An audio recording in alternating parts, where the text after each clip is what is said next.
Hi everyone, this is Yulianna Avdeeva. Welcome to our weekly stream.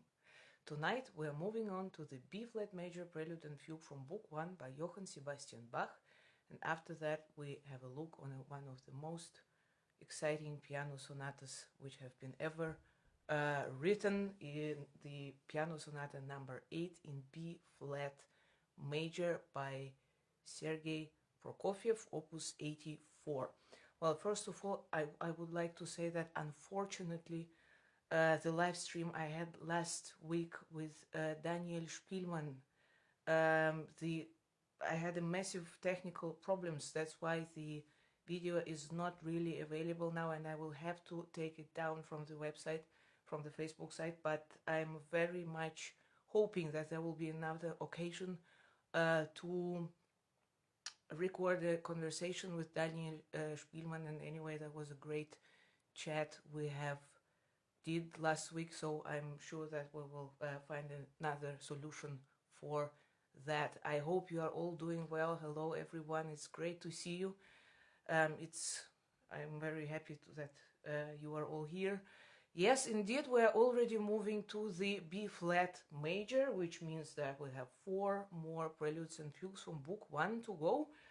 And tonight we have the B-flat major, indeed, which is a very special tonality in my opinion, and it feels very, on one hand, it's a very, in my opinion, it's very warm tonality, but it's very noble, very, yeah, there is a kind of triumph in this tonality, but it's for me, it has this great, yeah, kind of noble feeling. So it's wonderful also to see how many great, amazing pieces have been composed in this key, which are, of course, Beethoven loved this tonality. We have Hammer Clavier Sonata, we have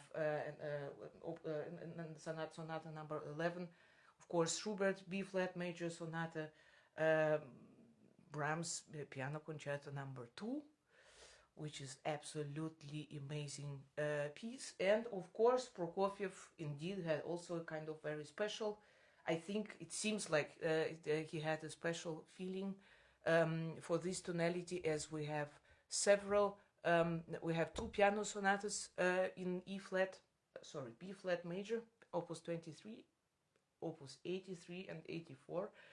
And the 5th symphony, and he was working on all these pieces during the same time. But anyway, we go first to Bach. I say hello, of course, to everyone, and to Japan and to Taiwan. I'm very happy to see you all here, despite the very early hour you have. So thanks a lot for joining. So the B-flat major Prelude and Fugue is another absolutely wonderful pair of preludes and fugues.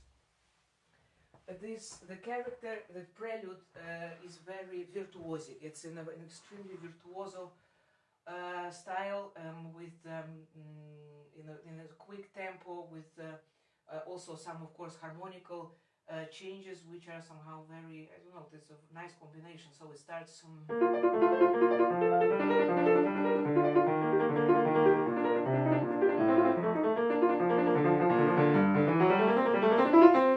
because of the scales which will be interrupting this movement of the harmonical changes, it sounds also very improvising like. So indeed a real prelude. Actually, after the bar 11 we have a grand recitativa, so we can divide, or one can divide this prelude in 2 parts, which one of these is kind of perpetuum mobile, and the second part with this recitativa with chords which are also connected with grand scale. So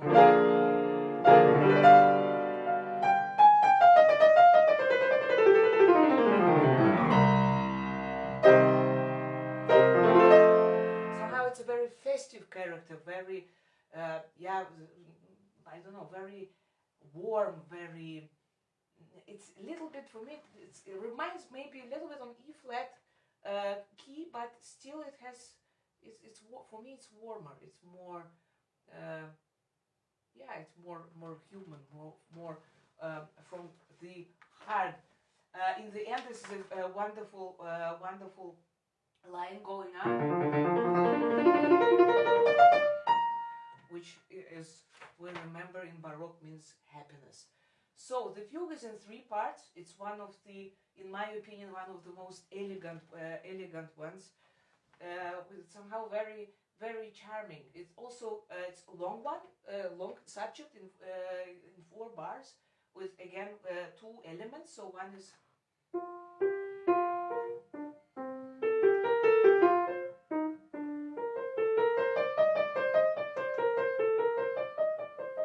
one is in 8 notes, and another is the next movement.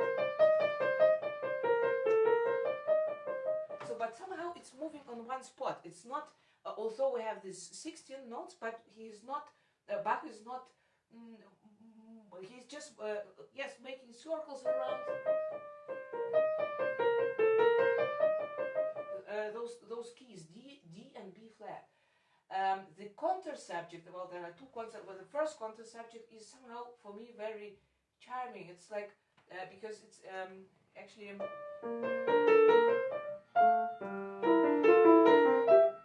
this is what I mean.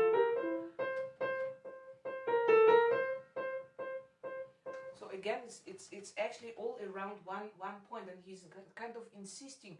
But for me, it's somehow very gentle. It's like treating or carrying a great treasure in the hands. So it's somehow it's very, I don't know, I feel that it gives this Prelude and Fugue gives a somehow very feeling of warmth, of being somehow,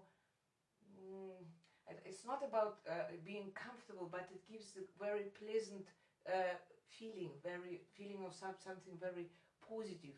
So please enjoy the B flat major Prelude and Fugue from Book 1, Johann Sebastian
flat major Prelude and Fugue from Book 1.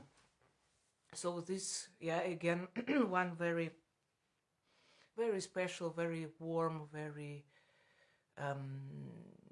yeah, somehow very moving prelude and fugue. Hi, Robert, thank you so much for your comment. Yes, the tempo, there are several options, of course, for the tempo here in the both in the prelude and in the fugue. I think that this is a pair which is contrasting, which is the prelude is definitely more active. It's very, in my opinion, can be played in a very quick tempo, also because on harpsichord those semi-quaver notes, they sound very sharp, so it's really like very, very special. The special sound, and the fugue is more relaxed. So yeah, it's actually there's also something very special about Bach, that there are so many also possibilities, in my opinion, to approach his music also in tempo, and of course according to the instrument we are using for that. So yes, now we are moving to another B flat. We remain in B flat major, which is a very special tonality. Hi Sasha, great to see you. Thanks a lot for joining. So the B flat major, why I decided somehow to also perform this sonata tonight. This is a piece which I somehow I have a very special connection with, in my personal opinion, despite the piece that despite the fact that this sonata is anyway one of the, in my opinion, one of the most unique of all sonatas in the 20th century, and yeah, this piece stands a little bit above even another two sonatas by Prokofiev, opus 82 and 83. So he was working at the same time on the three so-called war sonatas, number 6 A major, opus 82, number 7 B flat major 83, and number 8 B flat major, opus 84. So it took him around 5 years to finish, or to compose the pieces, and he was actually, that's a funny, for me was a funny fact to know that Shostakovich was even a little bit jealous that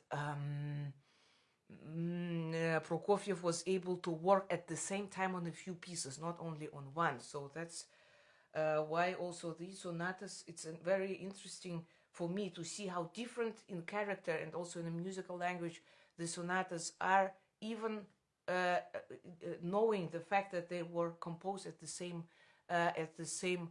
time. Jean Guido, Richter, Berman. Well, this sonata somehow, although of course number 6 and number 7 are much more also connected to Sviatoslav Richter. Number 8, of course, was also premiered by Emil Gilels in 1944.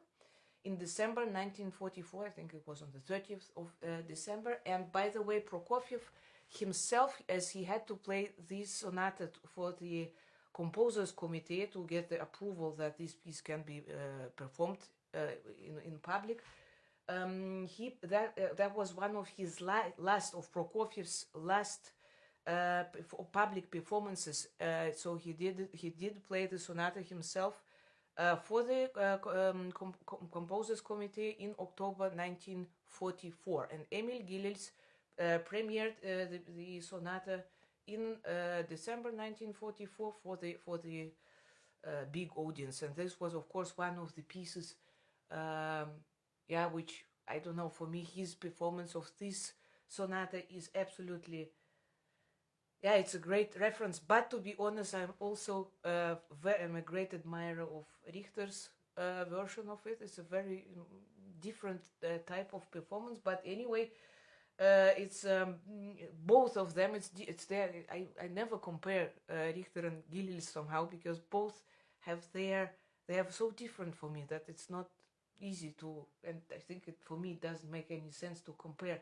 But what is interesting, that the artist who premiered it in the United States, this 8th sonata, was also Vladimir Horowitz, as well as with the number 7. So Vladimir Horowitz premiered the 8th sonata in 1945 in United States. So, but coming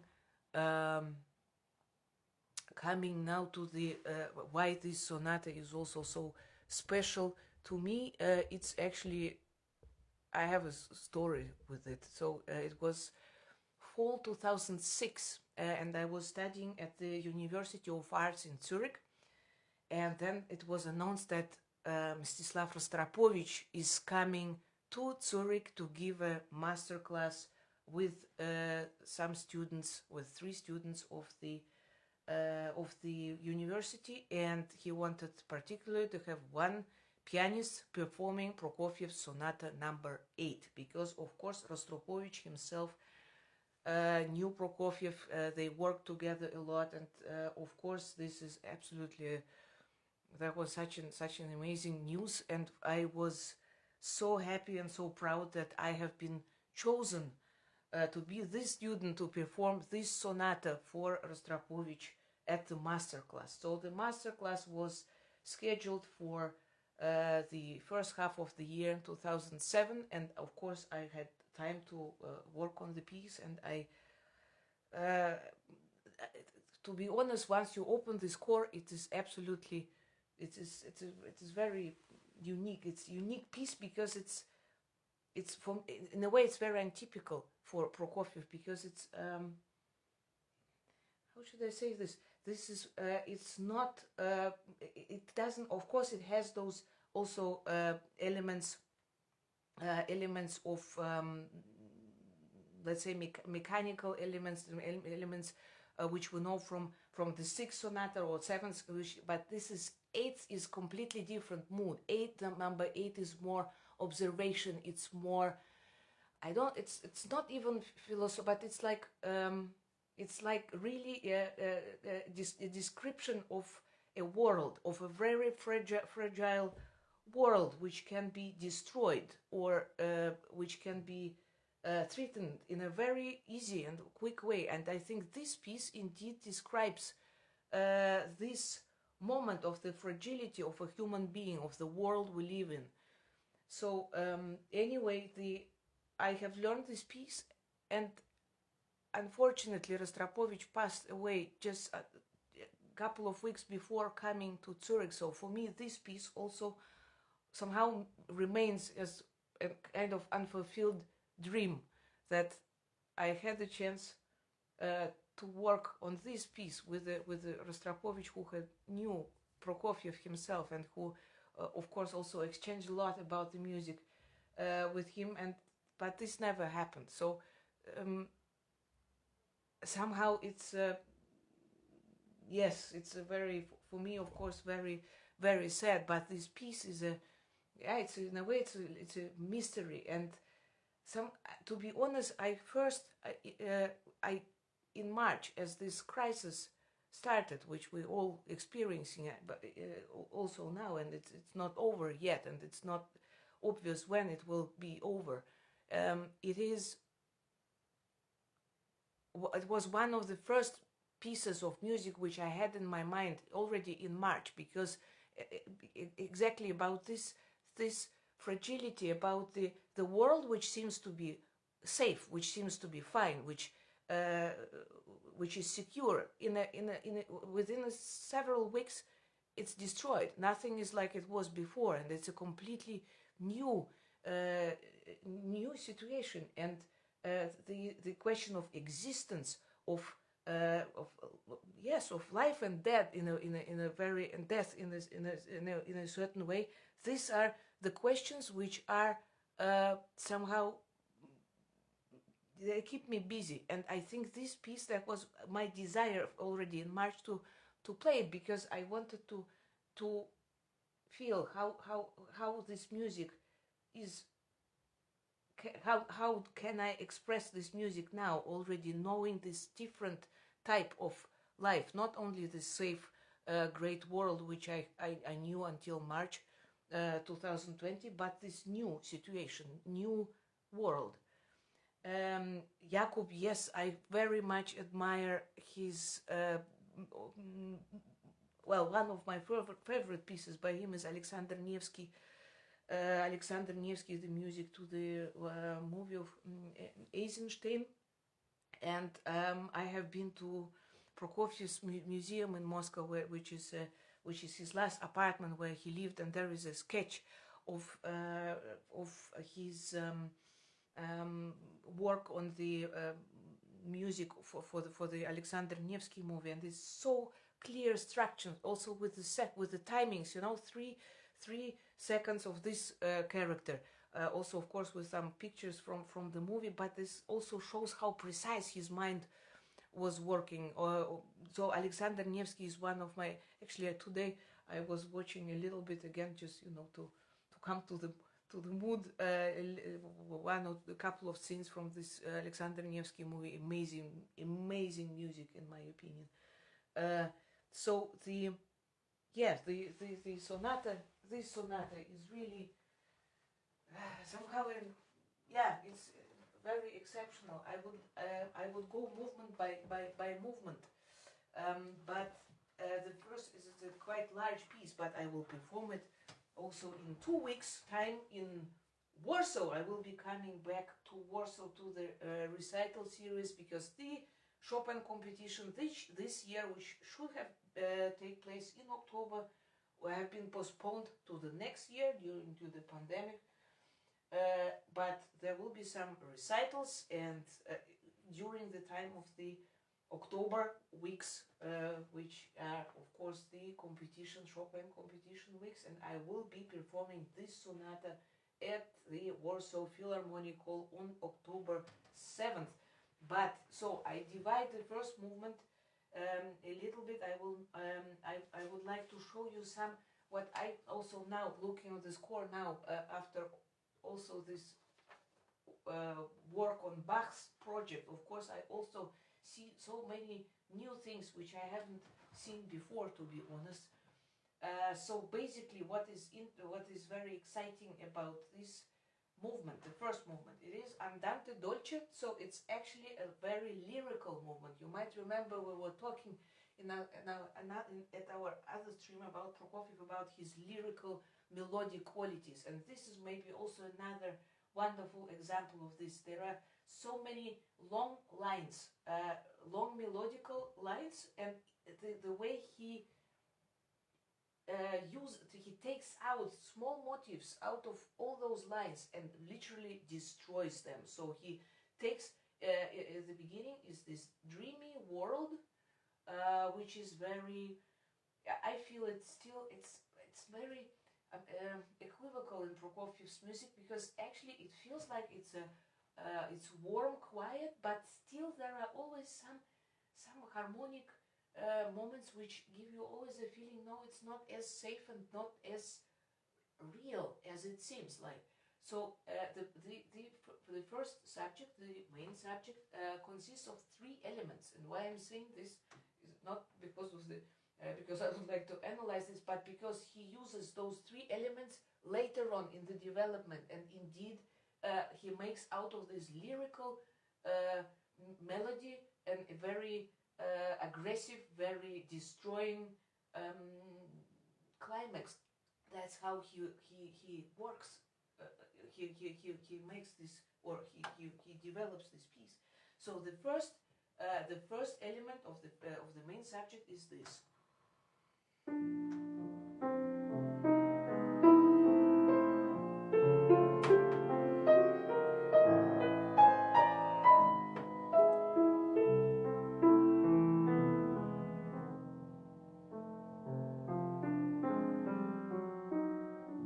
So we have actually already here clearly 3 or even 4 voices, and the score looks also very linear. It looks like like this. So you see, we have again, we have the melody, this long bass, which is also very typical for Prokofiev, and the middle voices, which are always moving.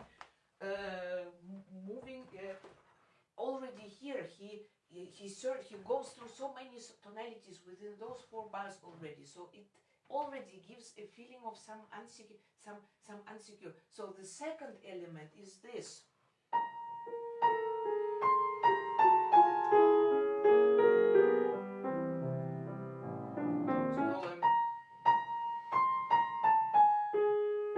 This is also a very important element because it will have another meaning later on. And the third one is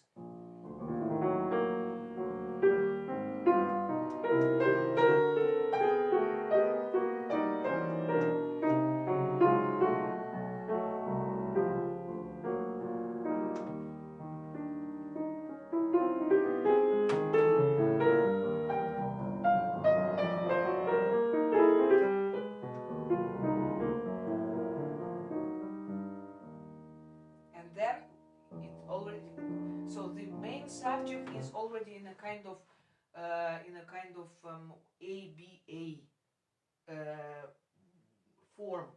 So then after this main subject part, we have poco più animato, which is already a completely different character.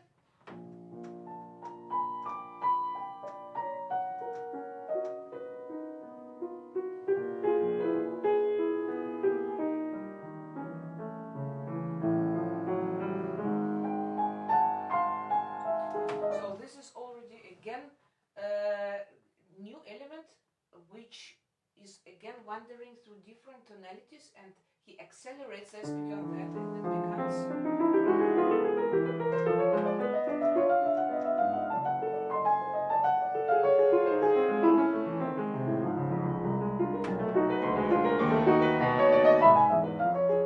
and this is already again something from the main subject. And this is all pianissimo. This is here, in my opinion, particularly difficult because it's written. I'll show you how it's written. It doesn't. It sounds like ta ta ta ta ta ta ta ta ta ta ta. Where am I? I am here. Yes. Here. Tara tara tara. But as you see, there are different voices. Yatam tara tira tira. So it's very challenging to find the right articulation here for this. So this is really wonderful. And then the second subject comes, or another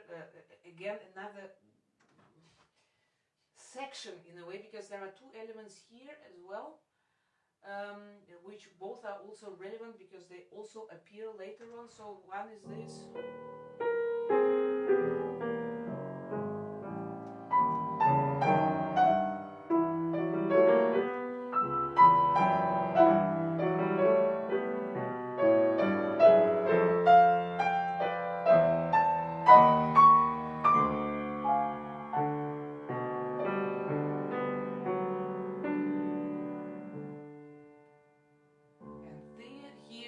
The second subject, which is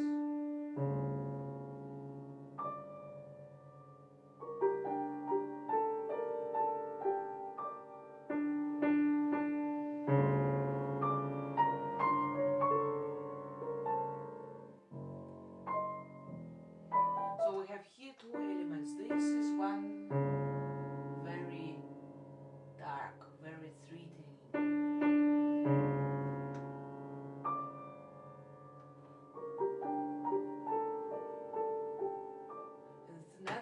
Is a shadow, something from another world. I think for me, basically, in this piece is somehow, as I see it, as still always in a connection with the time, with the time which it doesn't matter what happens in the world, if something good is happening or something bad, but still the time remains constant and consistent, and nothing changes when nothing will ever change about that. This feeling of clock or time is coming in before the development section. This is for me this fate motif of time.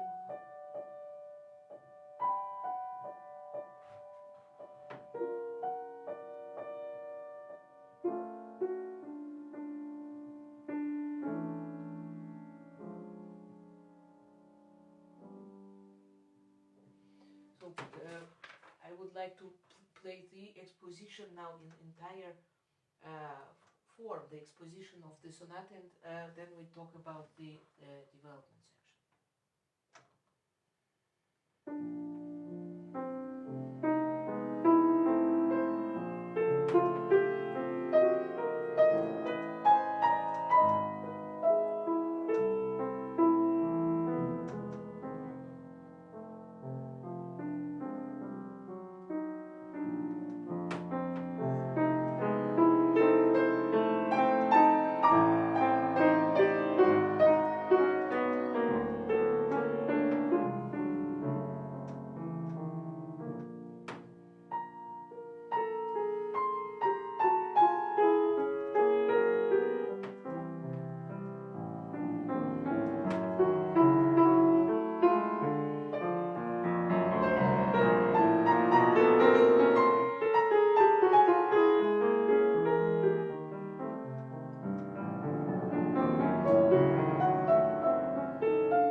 this was the exposition of the first movement, which ends in G major actually, and then the development section starts, which is absolutely, it says also inquieto, a description which Prokofiev uses also in Sonata number 7, completely different, great. Actually, it's not even, doesn't feel even surprising, this entire development section, because it's this danger was hidden in the exposition already.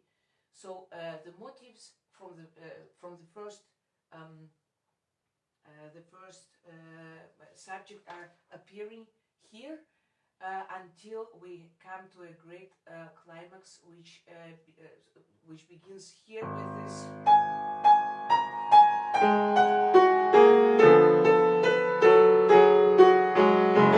So this is, we know this motive, but it was a positive, very lyrical, and this becomes very, very violent, very, very strong, and this, how he combines this also later on when this element, the second thing, becomes so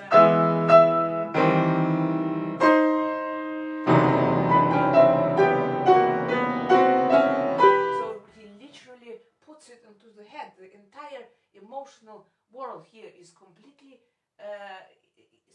it's absolutely opposite comparing to the exposition.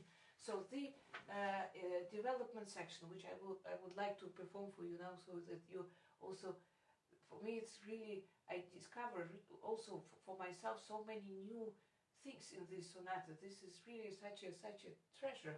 And so the motives from the first element and from the second first subject and the second are coming all here, extremely modified into a completely different character.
composition starts after this clock or time motif coming in a way, for me, showing that both positive, both negative, as also positive things, they pass by.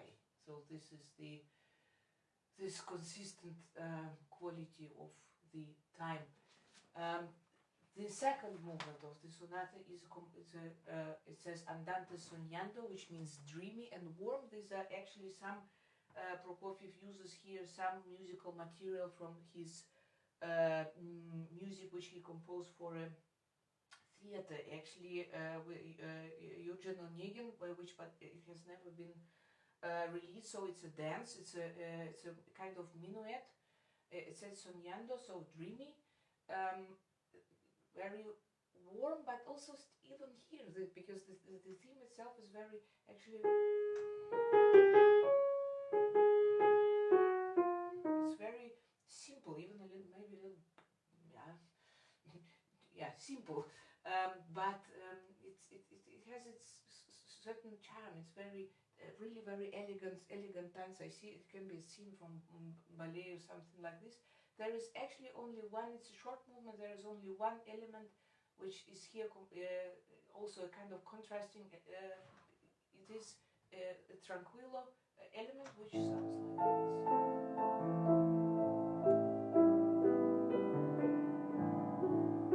Again, it's somehow coming from another world. The dance is very warm and this is something else. So I'm very happy to play for you the Andante Sognando, second movement from the 8th sonata.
So in this movement, it's a kind of magical world, and of course the contrapuntal skills of Prokofiev here are really amazing. The way he treats this one motif is so rich, so exciting, just to find all those motifs here in this movement. The last movement is Vivace. It's of course the most energetic one with also great spirit. There are actually in the first part of this movement there are two basic, or let's say two elements, which the first one is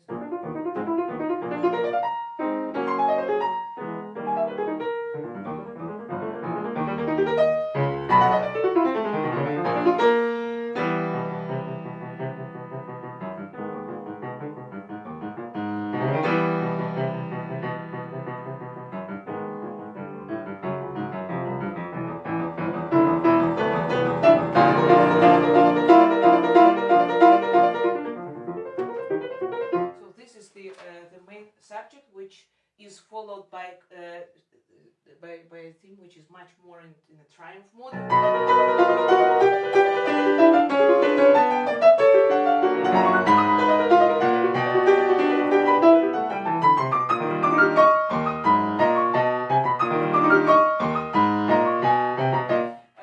But the most maybe interesting part in this, because this is just this very vivid, very typical Prokofiev style. Actually, the middle section is a kind of march in three quarters, which again, it's a kind of reminiscence on the first movement, because it starts very, in a way, very sarcastic.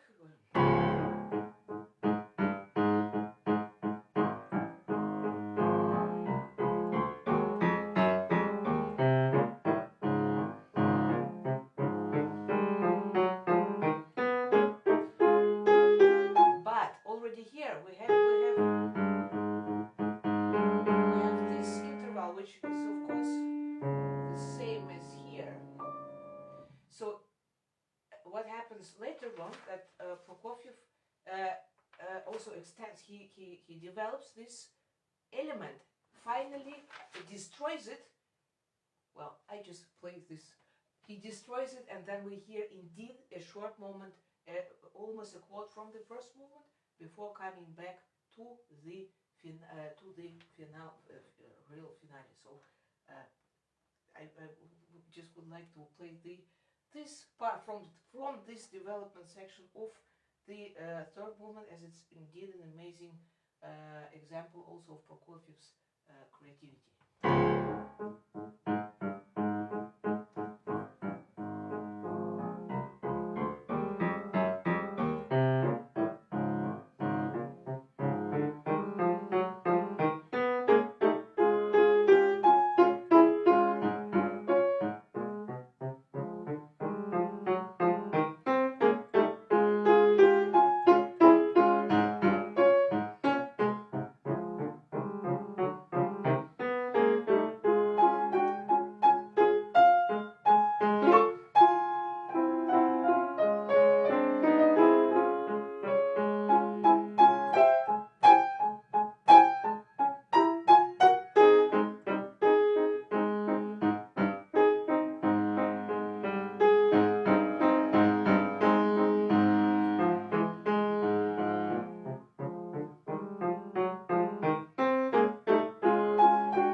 Sonata number 8, Opus 2084 by Sergei Prokofiev. There are so many things to say about this piece, and yeah, I am very happy and grateful that you have been here tonight, and I will anyway share the link for the broadcast of the recital in Warsaw, and yeah, well, of course it will be bigger in a concert hall, in a concert piano, and it's something, of course, still different. But thank you so much for being here, and please stay safe, stay healthy, and yes, I'm very much looking forward to seeing you next week. Then thanks a lot, stay safe, bye bye.